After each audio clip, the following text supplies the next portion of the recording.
Bismillahirrahmanirrahim. Alhamdulillahi wahdah. Wassalatu wassalamu ala man la nabiyya ba'dah.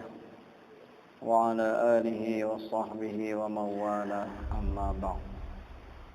Kita sudah membicarakan awal-awal sebelum dibicarakan sifat-sifat Allah Subhanahu wa ta'ala, sifat 20, tentang hukum mengenal Allah, fadilah dan keutamaan mengenal Allah.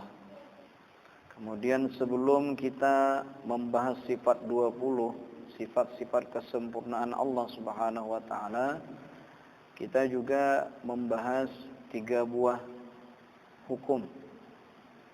Hukum akal, hukum syarak, dan hukum adat.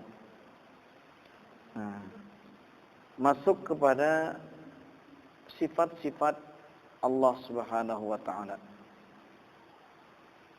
Nah, mengenal sifat-sifat Allah Subhanahu wa ta'ala, sebagaimana di awal pembicaraan, kita mengenal itu artinya dengan jazam, dengan i'tiqad yang sangat kuat, tidak ada ragu-ragu, tidak ada dhann, tidak ada syak, tidak ada waham. Kemudian sesuai dengan yang sebenarnya dan berdalil. Nah, ternyata dalam mengenal sifat-sifat Allah Subhanahu wa ta'ala ini dan juga dalilnya ada 2 macam. Pertama secara jumli, yang kedua secara tafsili. Jadi kita mengenal Allah itu bisa dengan jumli, dengan tafsili. Arti jumli itu secara menyeluruh, tidak secara rinci. Nah, orang yang mengenal sifat-sifat Allah secara jumli, dengan dalil yang jumli pula, dengan secara menyeluruh, kadar rinci, dalilnya pun kadar rinci dia, tetapi dengan secara menyeluruh, kadar secara detail, maka ini sudah gugur kewajibannya. Tetapi kita juga disuruh secara tafsili. Nah, secara tafsili ini supaya hilang, gugur kefarduan kifayah. Nah, karena ketika tidak ada satupun di masyarakat muslim yang bisa berdalil secara tafsili, secara rinci, baik secara logika, burhan, kemudian dalil-dalil di Quran, di hadis. Nah, maka ketika seberatan secara jumli saja, ini akibatnya karena seandainya ada syubhat-syubhat yang masuk ke kampung-kampung masyarakat Islam, akibat kadada bisa kada kau menolak syubhatnya ini. Kalau cuma secara jumli. Makanya ketika seseorang mengenal Allah dengan berdang secara jumli dan dalilnya pun jumli, memang dia sudah gugur kewajibannya. Tetapi hendaknya kalau bisa menggali secara tafsili, kayak itu. Nah, secara jumli ini sangat ringkas pembicaraannya. Seorang yang mukallaf, muslim, baligh, berakal, wajib mengenal Allah secara subhanahu wa ta'ala secara jumli sifatnya dan dalilnya jumli, yaitu Allah Subhanahu wa ta'ala wajib, arti wajib kan pasti kada masuk dalam akal kita. Wajib apa? Wajib bersifat dengan segala sifat kesempurnaan. Mustahil bersifat sifat kekurangan. Ini secara jumlinya. Jadi kita ulangi, seorang yang mukallaf wajib meyakinkan, wajib mengetahui, wajib mengiktikadkan bahwa Allah Subhanahu wa ta'ala wajib bersifat dengan segala sifat kesempurnaan, mustahil bersifat dengan sifat kekurangan. Wajib tak? Allah Subhanahu wa ta'ala yang menjadikan alam semesta, Nang kepadanya setiap saat kita berhajat, bergantung. Dia maha kaya daripada yang lain. Jelas orang ini orangnya bersifat kesempurnaan. Nah, mustahil orang yang bisa menjadikan alam semesta nang ini, nang mengaturnya, nang memberi rizki lawan kita, nang setiap saat kita berhajat kepadanya, mustahil bersifat kekurangan. Itu secara jumlah itu dah. Wajib Allah itu bersifat dengan segala sifat kekurangan. Mustahil bersifat kekurangan. Dalilnya baharu alam semesta nang ini. Dalilnya alam semesta. Arti alam itu masih wallah. Sesuatu yang selain Allah itu alam. Malaikat, sorga, manusia, alam, langit, bumi. Ini alam. Semuanya baharu. Arti baharu itu wujuduhu ba'dal adam. Adanya, tapi sesudah pernah tidak ada. Nah, yang menjadikan itu semua Allah Subhanahu wa taala. Alam semesta ini menjadi dalil bahwa Allah Subhanahu wa taala yang menjadikannya itu pasti wajib bersifat dengan segala sifat kesempurnaan. Jadi selamat Desiden. Napanya olehe malam ini. Abah mau punya olehe dilanggar. Pokoknya Allah Subhanahu wa taala wajib bersifat dengan segala sifat kesempurnaan, mustahil bersifat kekurangan.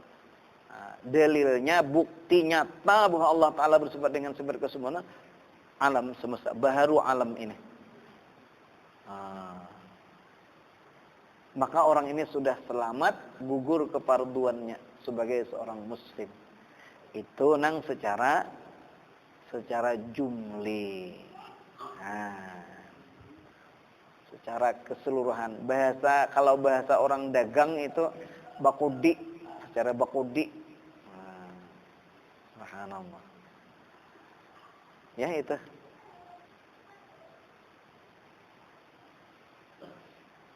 Nah kemudian di antara sifat-sifat Allah Subhanahu wa taala yang maha sempurna nang itu, lalu secara rinci ada 20 sifat yang wajib, 20 sifat yang mustahil, 1 yang jaiz.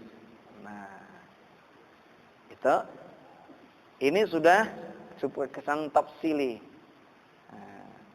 Masuk ke pembicaraan kawan. Nah, di antara sifat kesempurnaan Allah Subhanahu wa taala, sifat 20, yaitu bermula setengah sifat yang wajib bagi Allah Taala, yaitu 20 sifat. Pertama, wujud. Artinya ada Allah Taala. Lawannya adam, artinya tiada. Mustahil ia tiada ada. Wajib Allah Ta'ala ada. Nah, ini secara di antara sifat kesempurnaan Allah Ta'ala, nang tafsilinya, rang rincinya, pertama wujud.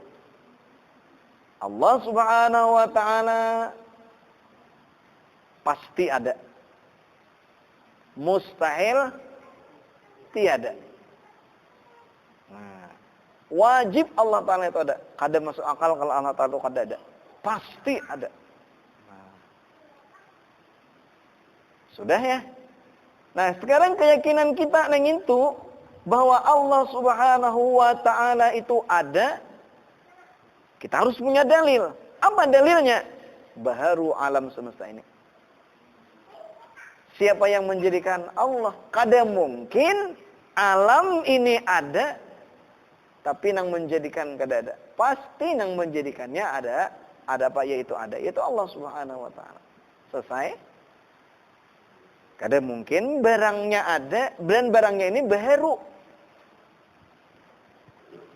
Arti baharu kan, sebelum dia ada, dia pernah kada ada. Alam ini kita yakin baharu. Pernah kada ada sebelumnya. Dengan bukti apa? Dengan bukti alam ini, kita ulangi supaya jelas. Kita yakin alam ini baharu.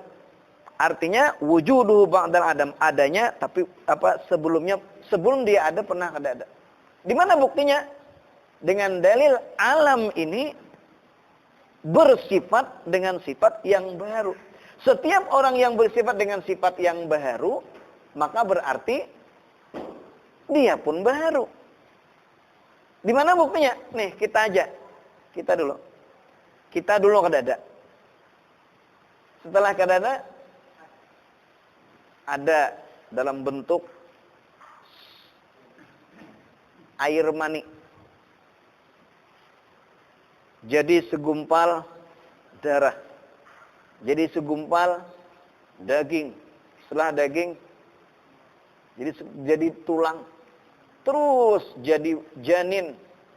Jadi lahir bayi. Setelah bayi ke dada, jangankan berbalik. Nah, jangankan buka, berbaliknya kada awak. Sakalnya kau beti harap. Beting kaung. Berjalan. Oh ya ini buka. Setelah buka, bermula uyuh pulang. Uyuh, tuha. Ujungnya kena mati, hancur.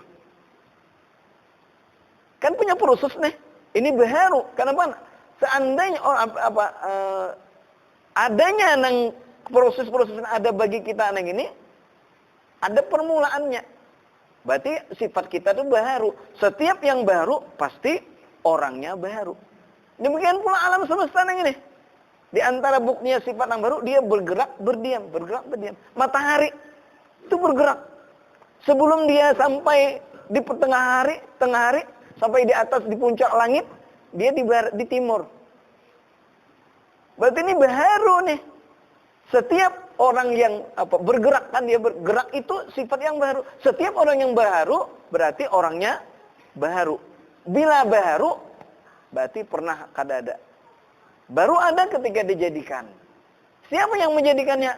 Allah. Kada mungkin Allah yang menjadikan alam nang baharu nang ini orangnya kada ada.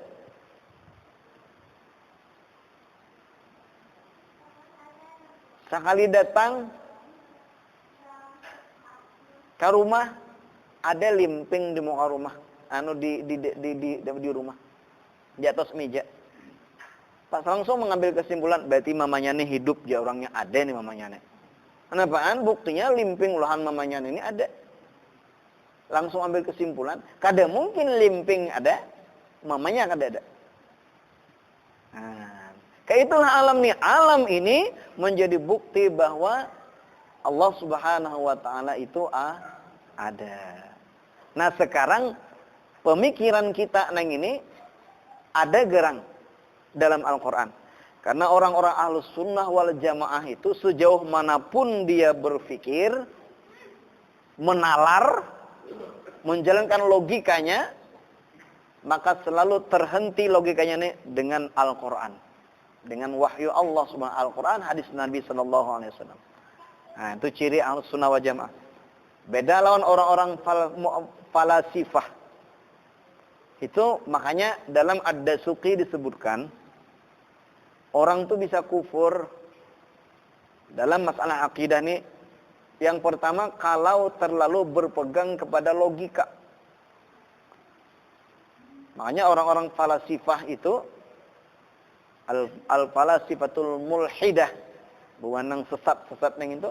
Mereka di antara mereka nang itu ada yang mengatakan Tuhan lu ada. Alam ini nang ada buktinya.